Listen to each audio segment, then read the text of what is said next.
Today, global elites use trickery to hide at least $28 trillion of debt.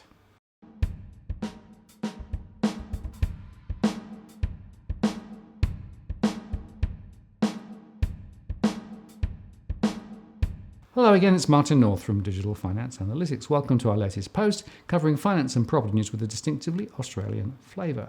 Today I'm joined again by economist John Adams. Hello, John. Hello, sir. Now we're going to talk about another big number today. We are going to talk about a very big number. So I found a couple of interesting stories, one this year, one last year, about the elites in different forms hiding debt. No one has really sort of put this these two pieces together to tell a cohesive story. So I thought, I've just written an article about it, which is on my website, www.adamseconomics.com, and I thought we should have a discussion about what people are using via financial balance sheets and the accounting function to hide large quantities of debt in the trillions of dollars. Right, and basically it's off-balance sheet tricks that we're talking about. Yes. No, I think it's a really important one, and just, some people won't understand what we mean by off-balance sheet reporting. So let's just try and start there, shall we, in terms of actually being clear about what we're talking about. So basically, there's a sort of an official scorecard for a business, a bank, right, yes, which has assets and liabilities, and it all totals up, and it gives you a statement of that business based on the financial picture, right? But that's a sort of a statutory picture, right? And there are some rules and laws and guidance as to how that should be presented, right? Yes. But it's not totally accurate and it's not totally complete. And one of the reasons is that they can actually do quite a lot of things to massage and present data in particular ways at particular points in time, firstly. And secondly, they also have various mechanisms where they can actually move stuff off the balance sheet and effectively create other liabilities and assets that aren't directly presented in those accounts. Yeah. And some of that is totally legal, if a little suspect. But some of it can also grade potentially into something which really probably shouldn't be happening. Exactly. And it's a really muddy, foggy picture. And there's been quite a lot of push from the accounting profession to try and pull some of this back onto the balance sheet, and from the likes of the BIS to actually get a better representation of off-balance sheet exposures back into the bank's balance sheet. But it is not working properly.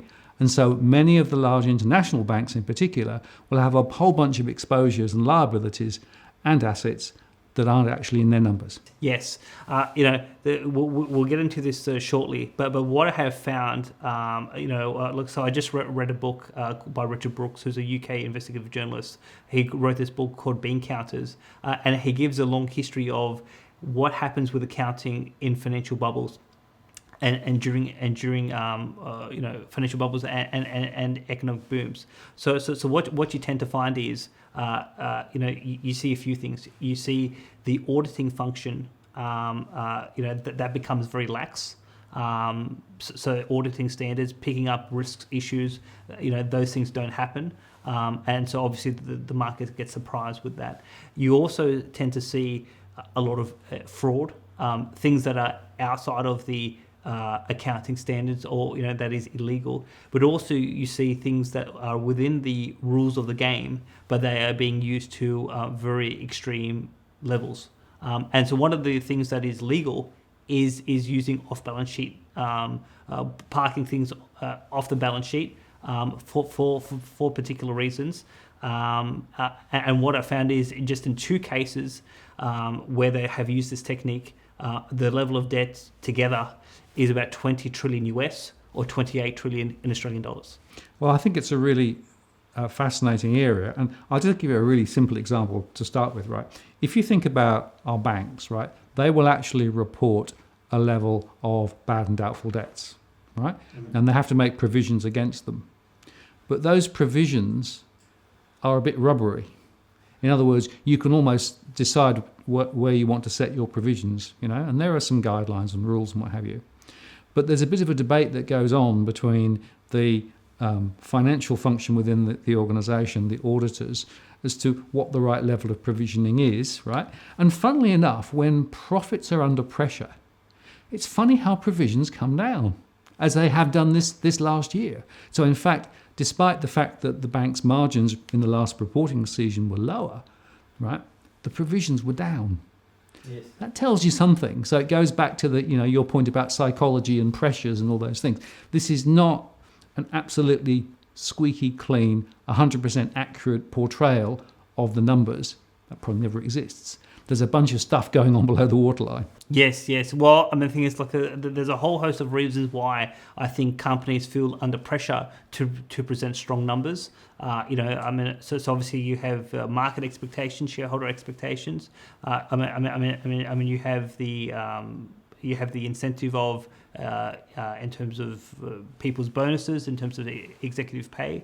So, but also in terms of government. I mean, obviously there's a political impetus to have a strong economy, but also to have strong even government finances. And to be honest, these off-balance sheet techniques are also being used in terms of our government finances, particularly at the federal government level. So we're not going to focus on that today. But for example, the billions of dollars that has been spent on the NBN. The debt incurred to fund that, because it was deemed to be a commercial project, even though that it may or may not be. The debt associated with that project is actually off the balance sheet.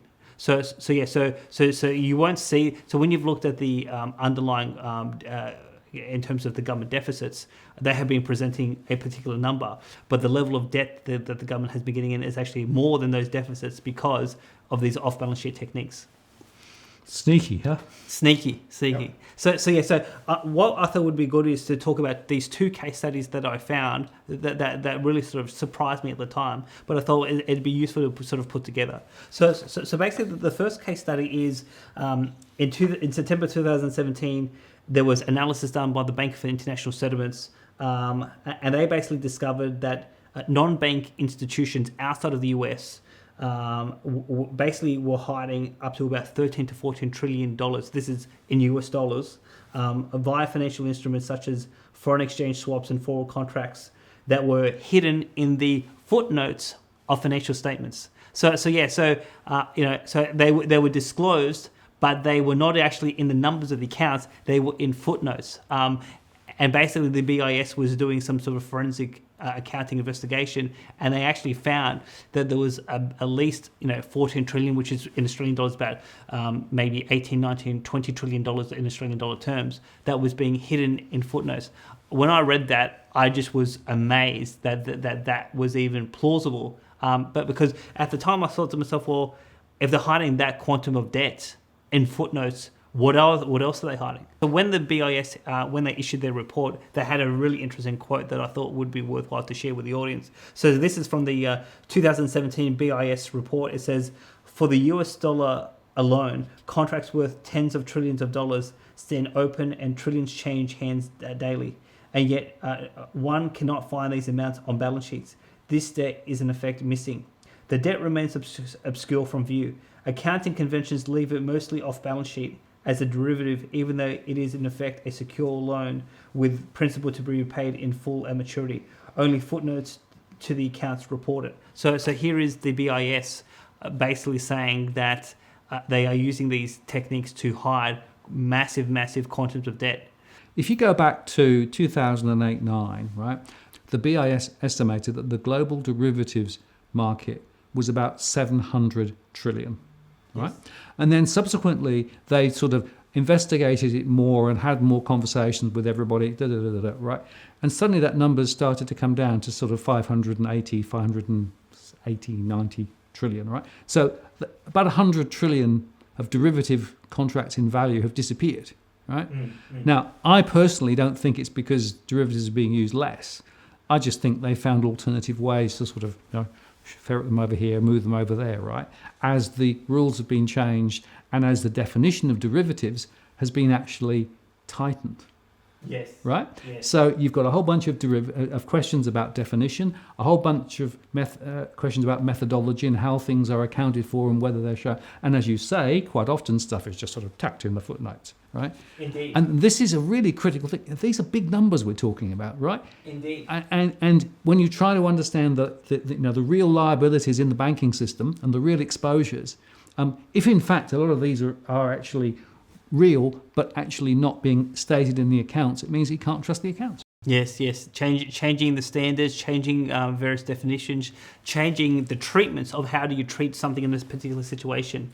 Yep. And the thing is that a lot of people just don't have the expertise in terms of understanding how these standards work, where these tricks come up. But not only in this country, but also in foreign countries, because this example and the next example we're going to go through, they're not Australian based; they are overseas. Yes. Now we're part of an international financial network and a web, right? Yeah. And somebody pulls a string over there in a foreign country, and the vibrations come all the way back to Australia. We're not disconnected at all, and yet, as you say, we're myopically interested and able to see just a very small part of it. Right? Exactly. And we have to take on trust that other players around the world are doing their part. But as we've said earlier on, it's clear they don't necessarily cover the bases correctly. The Dodd-Frank Act, which came in post the GFC in the US, right, put a lot of extra constraints on particularly some of the smaller banks in the US. And now they've been wound back over the last couple of years. So in fact, a lot of the risks in the financial system in the US are now in those intermediate-sized banks, who, guess what, have some of the same symptoms as we've discussed. So let's get to the second one. So the second one, so this was in recent weeks. So Standard & Poor's Global Ratings reported that they found at least 40 trillion yuan, so this is in China, or 5.8 trillion in US dollar terms of debt in the Chinese local government sector was hidden using off-balance sheet techniques. Now, when you look at debt in the Chinese context, there is massive debt in their financial sector in terms of the banking system, but also there is a lot of debt in the local government sector. So basically, Beijing has required their the national government and the local governments to grow the economy at a particular pace. And the way China has been growing their economy, particularly in the post-GFC era, has been through massive amounts of debt. Now, in the last few years, the Chinese national government has been cognizant that this level of debt is posing a systemic risk to them, kind of like what we've been talking about and all of these sort of episodes. So they've actually been imposing debt quotas. They still want the growth, but they say do it with less debt. Now, I think the Chinese local officials don't know how to do it. So basically, in order to meet the quotas set by the national government, they have been using off-balance sheet techniques to say, see, we have the growth and we didn't really incur that much debt. And so they've been using these techniques, and then Standard & Poor's have basically discovered that there is about nearly $6 trillion in US terms, which is about 8 to 9 trillion Australian dollar terms that is being hidden, which obviously that means the level of systemic risk in the Chinese economy is substantially more because they're using all sorts of accounting tricks to meet their KPIs. And I think Standard & Poor's said something about it being Titanic. Yes. So the quote from the report was, the potential amount of debt is an iceberg with Titanic credit risks. Yep. So basically, Standard & Poor's, they are willing to acknowledge that this is a big deal. Yes, and I think it's just worth thinking as well. If you go back to 2007-8, right, the first signs of things going wrong were actually not when people crashed, but when the confidence in the system started to decay. In fact, it was failure in confidence that actually led to the first defaults. Yes. Right? And so there's another side to this, and that is you don't actually necessarily have to have a crash to create the problems. You have enough, if there's enough doubt and concern and mistrust in the system, that is sufficient to actually trigger liquidity problems, which actually in turn can become a catalyst for the problems down the track. Right? Yeah. So it's really, really important. And like we keep saying, the risks in the system are much higher than many people understand. So when you think about the how much global debt there is now, for the second quarter of 2018, the body that I sort of go to for global debt statistics, which is the International Institute for Finance, they said it's about 247 trillion.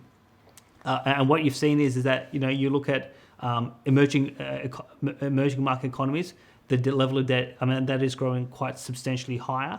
But also, because they just put out, I think, a report out today, and they said that non-financial corporations have the highest level of debt in history. So we are seeing massive quantums of debt. But even if you accept that figure, 247 trillion, how much of that actually is reflecting these case studies of these off-balance sheet techniques? Because I actually think that the real level of global debt is substantially larger than 247 trillion. And if that is the case, the level of systemic risk in the economy, that is much more than what people think it is at the moment. And that has massive implications for policymakers like Treasury, RBA, APRA, but it also has massive implications for people who are making investments, but also trying to manage their finances. Yeah, and remember, my thesis is it's the derivative sector of the international financial markets which will be the one that goes first in the next financial crisis. And we don't actually know the size of the exposure. No. That's really concerning given the quantum of the issues we're talking about here. Yes. And because people don't know, I get two questions a lot of the time. Where will the crisis emanate from and when? And the reality is because the levels of debt and the level of systemic risk is substantially higher than what the official numbers say, we won't know who defaults until they default. So, or if they continue to print to oblivion, we won't know which currency will collapse until it collapses. So because we don't have the most accurate set of data, it is very hard to give very definitive views, and that's why when we sort of did the analysis on the Harry Dent thesis, I was sort of a little bit sort of circumspect about being categorical about a particular view, because the real situation is much more complex than a simple than a simply presented thesis. Well, but it comes back to, is high debt a problem or not, right? Are these exposures a problem? Because there is a school of thought that says for every level of debt, there's an offset asset, and they cancel each other out. So actually, you can blow the debt up as much as you like because there are assets being created on the other side, and they actually cancel each other out, right? We don't agree with that, but that's what a lot of the central banks around the world argue. If the regulators don't really care a fig about the amount of debt in the system, yes, and it seems to me they don't, then they don't necessarily have the forensic thinking around this and understand the intrinsic risks that are in the system. Because, we, I think, both would say that high levels of debt are unsustainable and is where a lot of risk comes from. Absolutely. Many of the policymakers around the world don't believe that's to be the case. So there are a bunch of implications, John, aren't there? Yes. In what we're saying here, which I think people need to understand. Indeed. So I've got some implications for the global economy, for policymakers, but also for individuals like people watching this episode. So I think for the global economy, I think there's some really fundamental questions that we should be sort of asking and really saying we don't know the answer. So the question is, how much debt really exists in the global economy? No one really knows because of a whole host of these techniques that are being used. How much systemic risk really exists in the economy?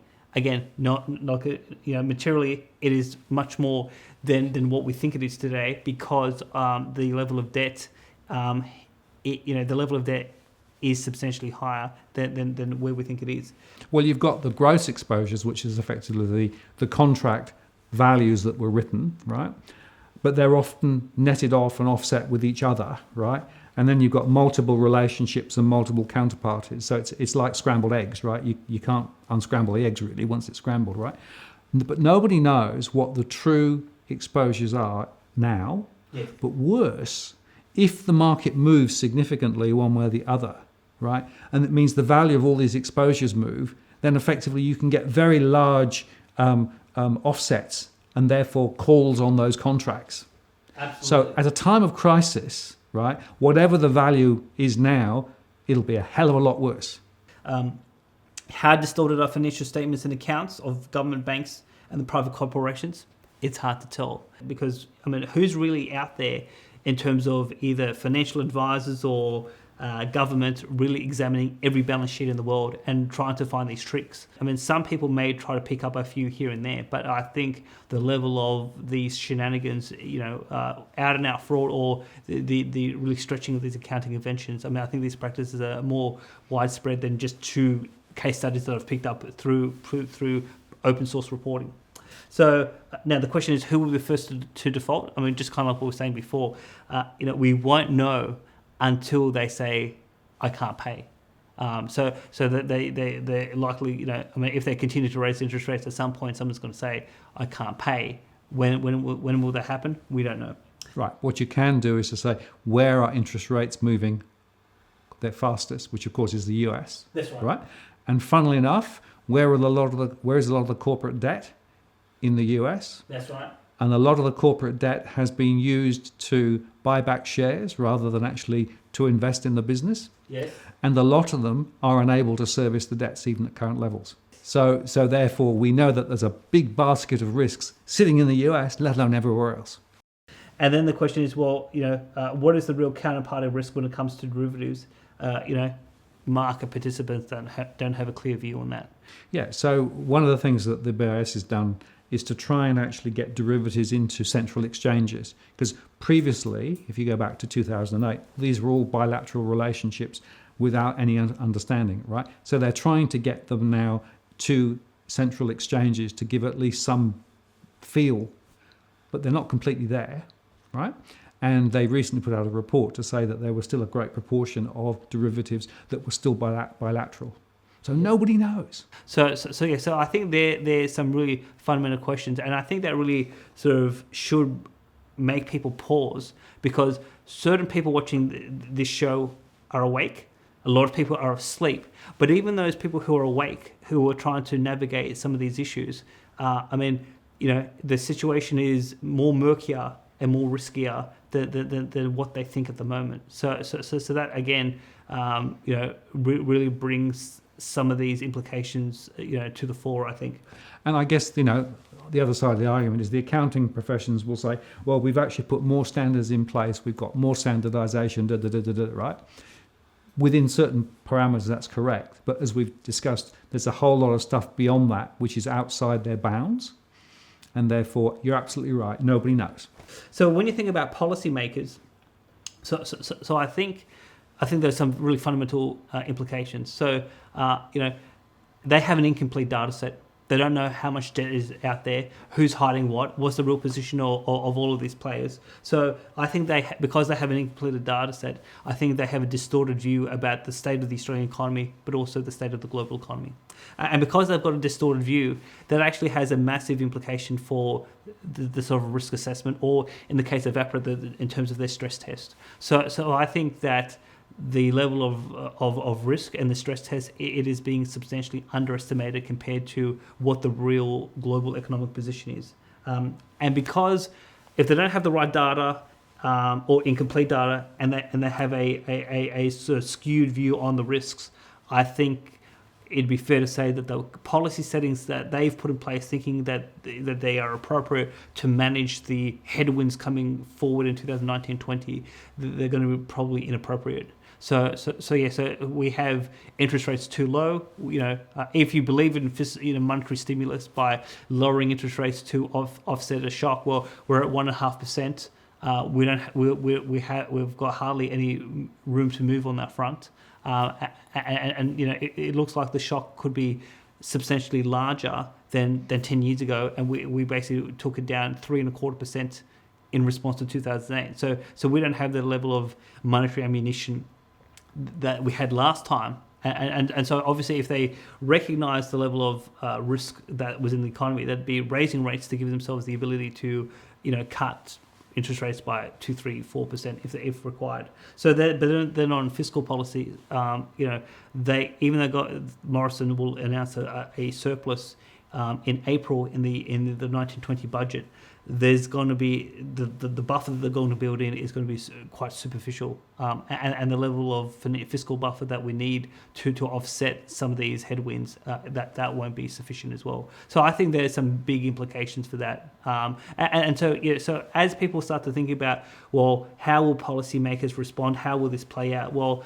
knowing that they've got the wrong settings now, and they haven't given themselves enough ammunition to deal with the next crisis, again, I think that poses some really big implications and challenges that people need to think through.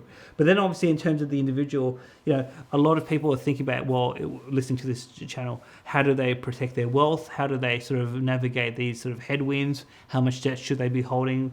What should their asset allocation be? Well, so basically, I think that for a lot of Australians, a lot of people don't have professional accounting qualifications. But even if you do, how knowledgeable are you about, these forensic techniques? Because it seems to me that the average accountant may not be fully aware of how these techniques are being used, particularly overseas. If they're being used in footnotes or if they're being used to meet the quotas of national governments. And obviously noting that.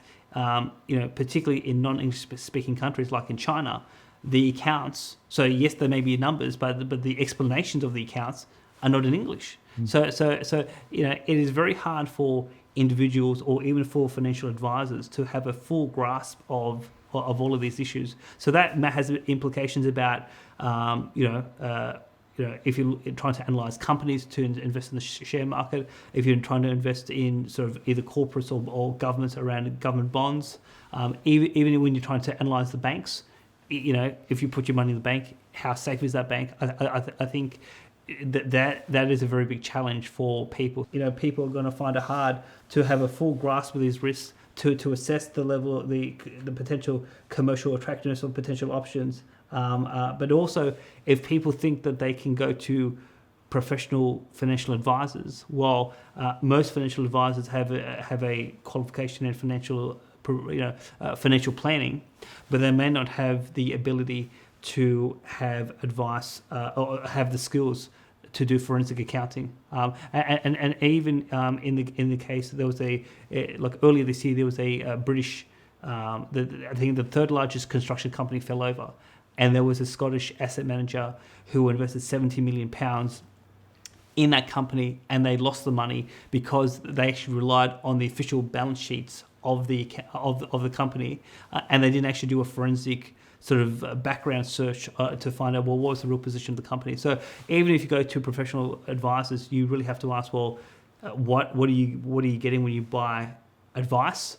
How forensic are their accounting skills? Are they looking for some of these issues in some of the investment products or investment options they recommend? And you've got to sort of make the assessment as to whether it's you or your advisor. Are you getting the appropriate risk assessment that you can use to make the best financial decisions? And it's worth asking, so who were the people who were actually influencing the way that the accounting standards developed? And if you look carefully, you will discover that the major financial institutions and all of those other players, again, were in the conversations. So when we've done some discussions about the bail-in question, certain DFA viewers have contacted me via email and have said, we've looked at the balance sheets in terms of the big four banks. We're trying to find out which is the more riskiest one, so we will avoid them. But unless if people have a sort of background in forensic accounting and know some of these accounting tricks, so off balance sheet, that's the one we're focused on today. But there are things around classifying of revenue, classifying of expenses, artificially boosting up profits. So there's a whole host of things that are within the accounting rules which you can sort of push to the limits, and if the auditors are willing to sign off, will those things happen? And then basically when a company goes bankrupt, then you start to find out, why did they go bankrupt? And then you start to see, you didn't present the most accurate picture of how the accounts are looking. And I just want to add something here, which is a particular thing that I'm worried about, is if you actually look at the way that, for example, large corporates in Australia interact with their investor base, right? There are the publicly available accounts and the results, right? And then there are a whole bunch of private briefings that are done just for the few institutional investors. right? And those private briefings are never reported, and the information that's discussed is never disclosed broadly across the market, right? And quite often the information in those private briefings is considerably more detailed than in the publicly available information.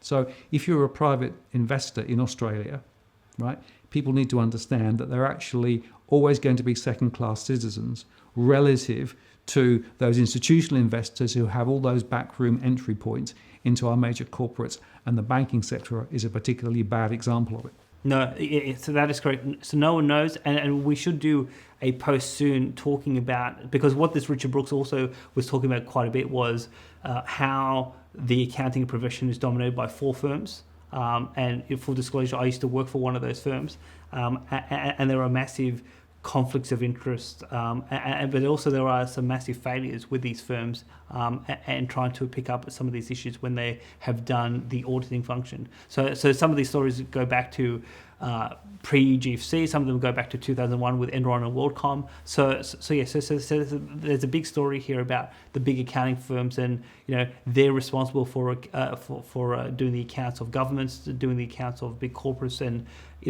what are the internal pressures that these guys are under that may be compromising the quality of the audits happening around the world. And I guess that what that tells you is that just because numbers are written down on a page, just because they're presented in a book of accounts, that doesn't mean that they're actually right. No. And that's the real problem, right? Because essentially we've got lots of data around the place, but we can't necessarily know whether it's accurate or right and appropriate. Yes. And all the evidence that we look at suggests that perhaps it's only telling part of the story. Precisely. And nobody knows what the true position is. It's a very concerning feeling, isn't it, that you actually may not know what's really going on. And that's what I think I'm hearing from you today, John. Well, yes. I mean, look. So I think of this kind of like an onion. I mean, the more I look into this, I'm peeling the onion away, and I'm realizing that once you get to the core of the onion, it's pretty rotten. John, thank you for that thought. Thank you. So there you have it. I'm afraid another rather gloomy conversation with regards to the way things are. But we think it's important for you to understand the things that are driving what's going on, and to try and have some understanding of some of the moving parts below the surface. I'm Martin North from Digital Finance Analytics. Many thanks for watching. We'll see you next time.